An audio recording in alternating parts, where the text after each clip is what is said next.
Et ce qui est aussi important de manière concrète, c'est ce que j'appelle des micro-éveils. Hein, parce qu'on se fait l'idée de l'éveil un jour, ça y est, je serai libre. D'accord? Et tu mets ça dans le futur, et là, l'ego est tranquille. Hein. Parce que je serai libre. Et donc souvent, on se met le gros truc, tu vois, quoi. C'est des objectifs, cette année, je m'éveille. Allez, on va. Management par objectif, cette année, je m'éveille. L'année prochaine, on verra. Mais cette année, je m'éveille. Et alors, effectivement, avec des petites phrases clés comme ça, l'idée, c'est ce que j'appelle des micro-éveils. Parce que quelque part, c'est pas une question de temps. Alors, à un certain niveau, oui, il y a une question de temps.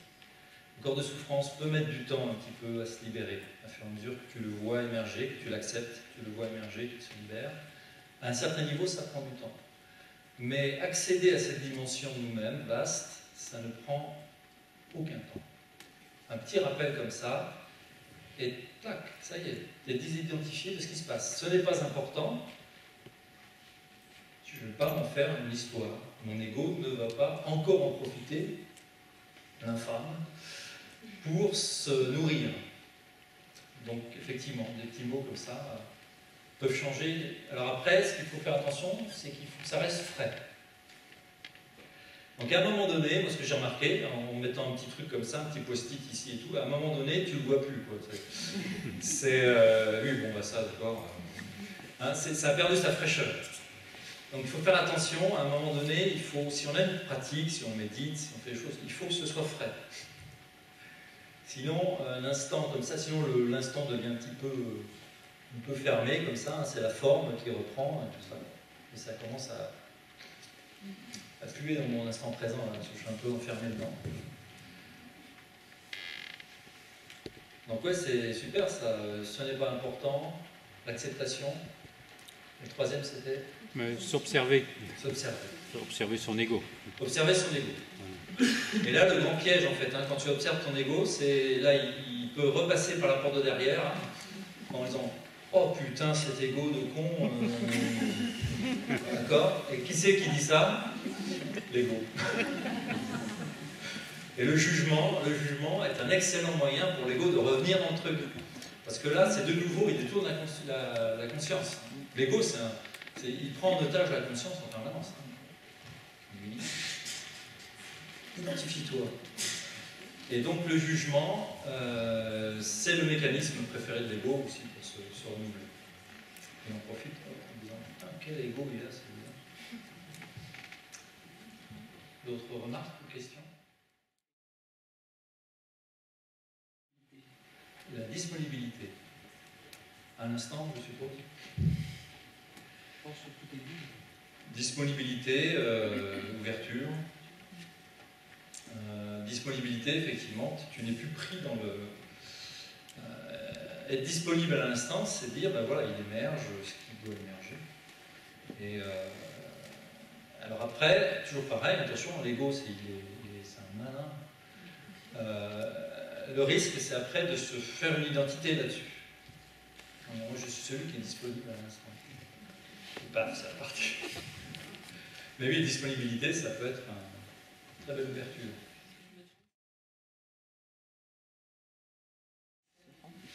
À quoi ça sert tout ça?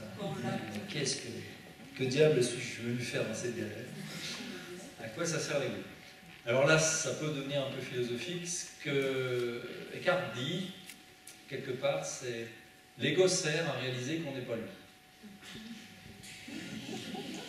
Voilà, à prendre conscience. Alors tu dis, bon, alors oui, ben, c'est con, pourquoi je suis tombé là-dedans? J'aurais pu, dès le départ, dire, ben voilà, bon, mais bon, c'est le jeu de la vie, quelque part. Hein.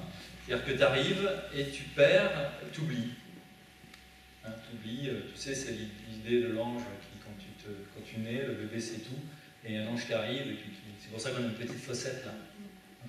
L'ange fait ça. Ne raconte rien, et du coup, bah, il oublie tout. Et il arrive paumé en disant « Qu'est-ce que je fais là ?» Et il va s'identifier à la forme.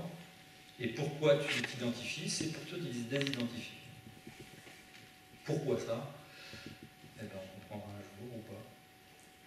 Ça aussi, un des grands secrets aussi pour ouvrir de l'espace, c'est à un moment donné ne plus demander de tout comprendre. Parce que c'est le mental qui veut tout comprendre. Or, il s'agit d'aller au-delà du mental. Donc, cette réalité-là ne peut pas être comprise. Là. Elle peut être connue, elle peut être vécue, elle ne peut pas être comprise. Donc, à un moment donné, une question peut ouvrir, mais c'est pareil. Une question, c'est bien, à condition d'aller plus loin. Et aller plus loin, c'est pas avoir la réponse. Ça va?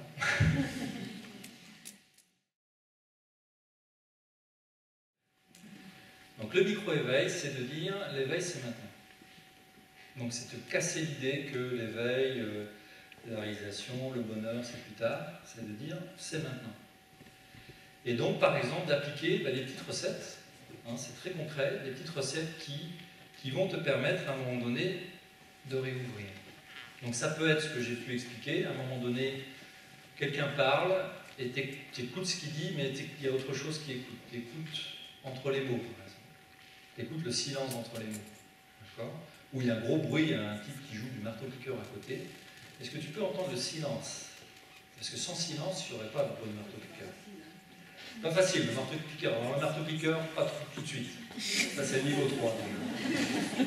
Niveau 1, tu fais ça avec... Mais ça, c'est très intéressant. Il y a un truc qui t'irrite. Le voisin fait de la perceuse depuis le matin.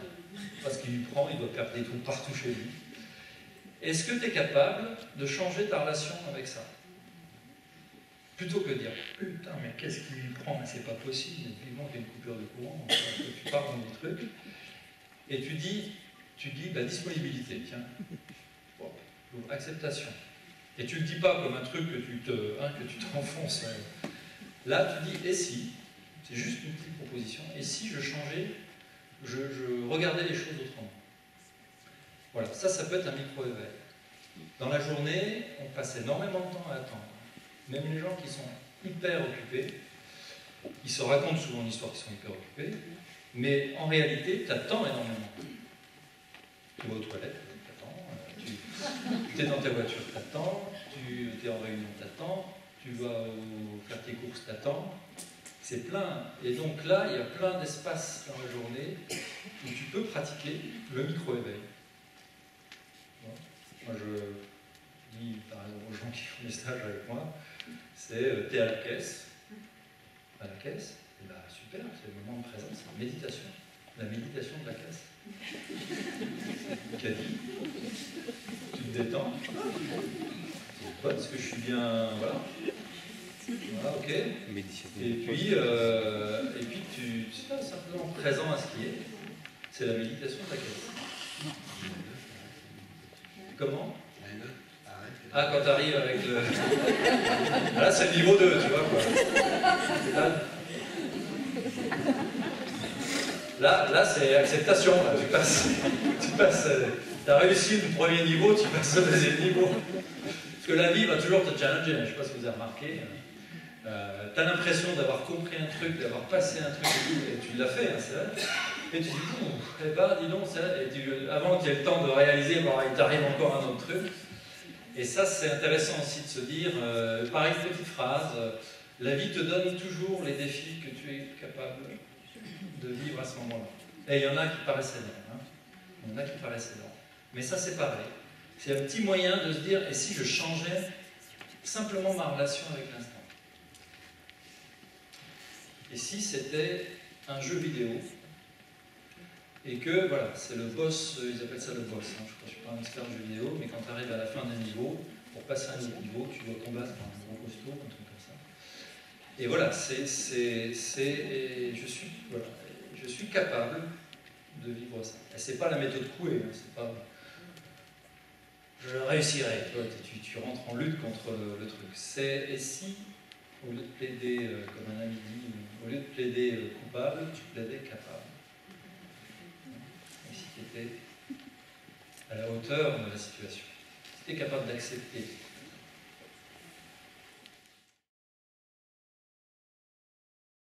Je vais répondre comme Eckhart peut répondre, c'est très direct hein, des fois. Il dit la maladie, ça n'existe pas. La maladie, ce n'est qu'une histoire. C'est une histoire que je me raconte, qu'avant j'étais bien, et là je vais moins bien, et que si ça continue comme ça va aller encore moins bien, et que peut-être à la fin ça va terminer vraiment de manière fatale. Vous voyez, ça c'est le niveau de l'histoire. Et oui, on pourrait dire, si on se place sur une dimension horizontale, comme ça, dans le temps, oui, la maladie c'est une forme, elle est née, elle va mourir, peut-être je vais mourir avec elle. Bon. Mais ça, ce n'est qu'une histoire. Et si je reviens dans l'instant, en disant, dans l'instant, il y a quoi? Il y a les conditions de cet instant, la forme que cet instant prend. Et oui, dans cette forme-là, j'ai mal. Mais dans l'instant, il n'y a pas que ça. Dans l'instant, il n'y a pas que les conditions de cet instant qui sont particulièrement pénibles, je peux souffrir, douleur. Okay. Il y a aussi cette autre dimension, il y a cet autre espace que je suis. Et là, pareil, je vais vivre complètement différemment ma maladie. D'accord? Et Eckhart va dire, c'est la différence entre souffrance et douleur. La douleur, c'est une, on va dire, c'est une réalité, c'est une sensation. D'accord? C'est une sensation physique. J'ai une douleur. Okay? C'est un fait. Il ne s'agit pas de nier ça, c'est un fait. Ce sont les conditions du moment, la forme que ce moment prend. La souffrance est en soi, oui, c'est désagréable, ça peut être très désagréable, mais je ne suis pas que ça. D'accord? Il y a la sensation de la douleur et il y a ce qui perçoit la douleur. Et ce qui perçoit la douleur n'est pas la douleur. Et si j'arrive à me placer sur cet espace-là, je vais vivre, et je parle par expérience, ou par des gens qui ont vraiment eu des douleurs très, très vives, même là, la douleur va se vivre complètement différemment. Exigeant, très exigeant. C'est là la douleur devient le maître. Et la souffrance, c'est quoi? C'est l'histoire que je me raconte sur la douleur. D'accord?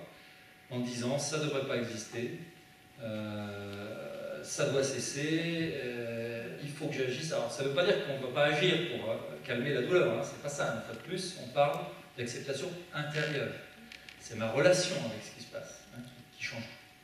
Après, ok, on va chercher à faire que les choses s'améliorent.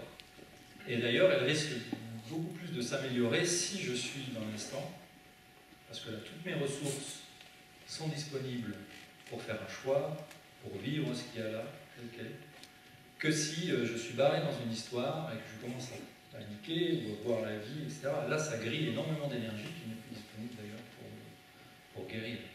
Et ultimement, la guérison, qu'est-ce que c'est? Peut-être une plus grande guérison que la guérison du physique. Donc voilà, la maladie, on peut la vivre comme ça ou comme ça. Ouais. Et là, on retrouve la même chose que pour l'ego en fait. L'ego qui est un petit truc qui peut paraître rabougri, c'est lui qui montre l'espace. Paradoxe, hein. À un moment donné, on rentre dans des paradoxes. C'est-à-dire que l'ego, la souffrance, enfin la douleur, on va dire, si je reprends la souffrance, devient un point d'appui pour retrouver cette dimension ouverte et spacieuse et libre en nous. Et là, c'est le paradoxe. Hein. Ça devient un point d'appui. Et le point d'appui, paradoxalement, c'est de dire je ne suis pas ça. Et de réaliser autre chose.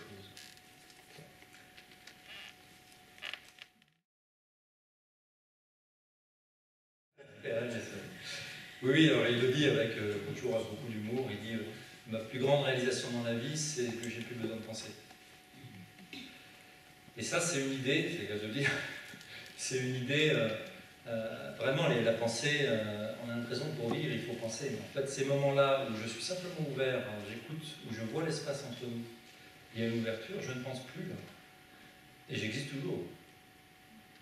D'accord? Et la pensée n'est pas mal en elle-même, hein. La seule chose, c'est qu'on y croit. Et la pensée, d'ailleurs, devient beaucoup plus créative, et juste, et pertinente, quand, au lieu d'enchaîner pensée sur pensée, d'ailleurs, il y a eu des études qui ont été faites que plus de 95% de nos pensées sont complètement inutiles, répétitives, hein. On se raconte, grosso modo, à peu près la même histoire. elle va changer, mais du coup, c'est compulsif, hein. Donc, ça tourne.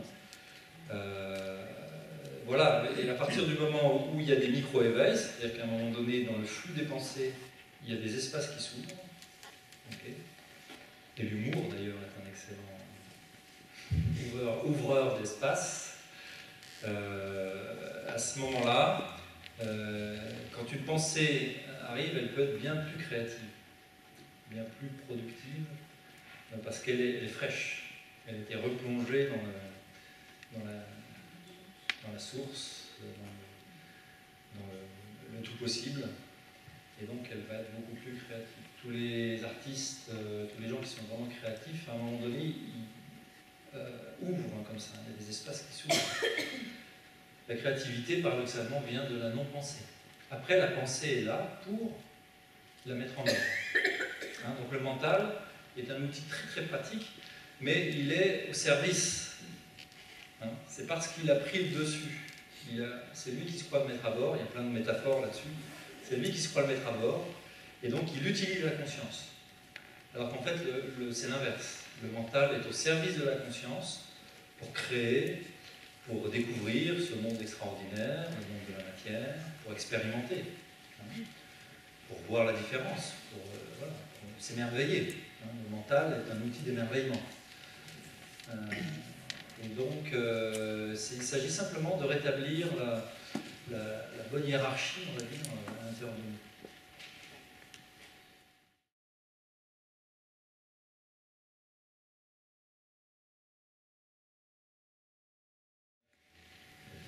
Du bon usage du doute, au sens où le doute, alors il y a le doute qui peut que l'ego va utiliser, et il y a le doute aussi qui est plutôt pris au-delà du mental, sortir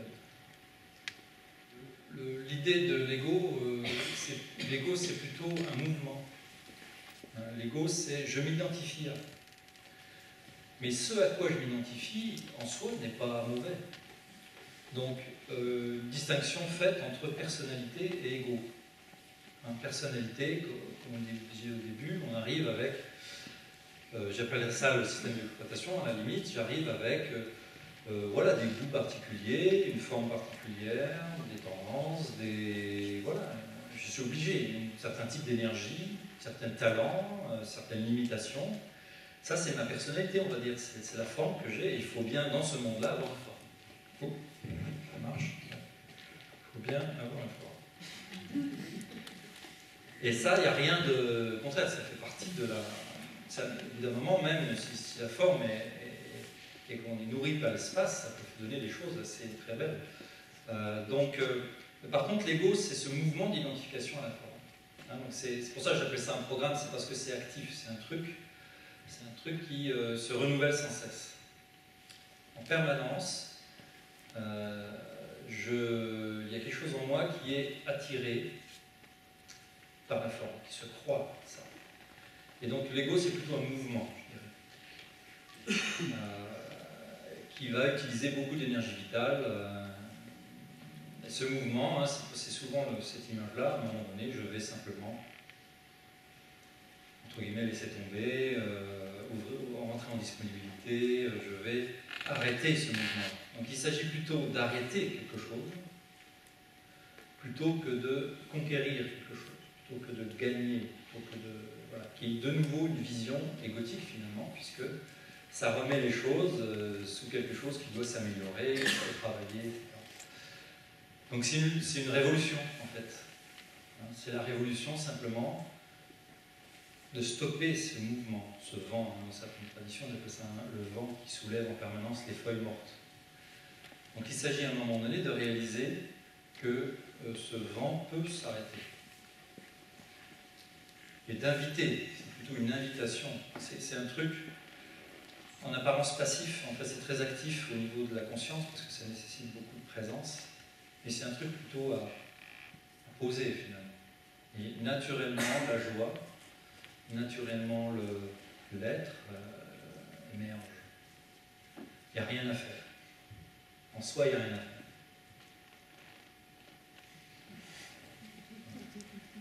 Il faut faire un tas de trucs pour rien faire.